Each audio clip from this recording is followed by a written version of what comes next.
a major shakeup in the Senate. Senate President Chiz Escudero is out and Senator Tito Sotto is back as Senate President, and a swift change in leadership unfolded on Monday, setting off a wave of changes in key committee posts. Here is the report. As the Senate session resumed on Monday afternoon, a swift, quiet, yet dramatic political shift unfolded. I would like to move to declare the position of the Senate President as vacant, Mr. President.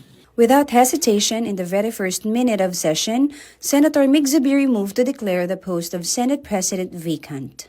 No one objected. Is there any objection? Hearing none, the motion is approved. Chair will suspend session. Senate President Chiz Escudero immediately stepped down. Zubiri then nominated former Senate President Tito Sotto to once again lead the chamber. As Senate President, he always led with fairness and transparency. With Senator Sotto as Senate President, the Senate is in good hands.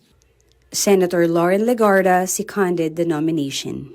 Sotto went up the rostrum, took his oath, and it was Escudero himself who administered it. The two even embraced afterward.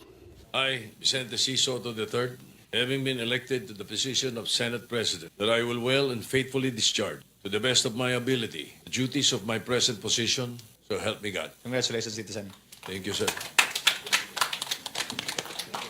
It wasn't just Sotto who assumed new leadership. Some members of the minority suddenly found themselves in the majority. Senator Ping Lacson was sworn in as Senate President pro tempore, replacing Senator Jinggoy Estrada.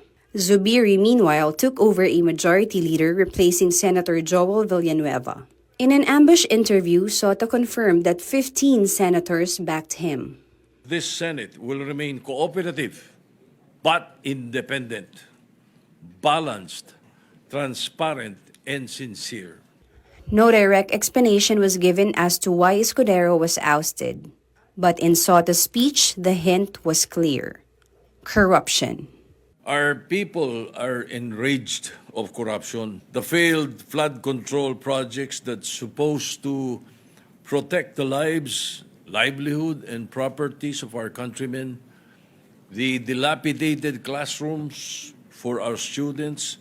Escudero, however, held no grudge. I serve at the pleasure, Mr. President, of the majority, and understand and respect the decision of the majority of my colleagues. I hold no grudges. I hold no ill feelings. I congratulate Senator Vicente Tito Sotto III on his election as Senate President. Even after losing the leadership, Escudero still took pride in the Blue Ribbon Committee's investigations under his watch, pointing to high-profile hearings that unmask alleged corruption. Sa ilalim po ng aking panunungkulan at sa pangunguna ni Congressman Rodante Marcoleta, may ilang bagay po tayong nakamit at nagawa. Nakapagsalita na ng bombo kaninang umaga si Congressman Toby Chanco at nabanggit lahat ng nais niyang sabihin hindi nasabi sa kabilang kamera. Nasabi na rin po, Ginoong Pangulo, ang the name that cannot be mentioned, ang pangalan ni Speaker Martin Romualdez at Congressman Zaldico sa pamamagitan ng paghihiring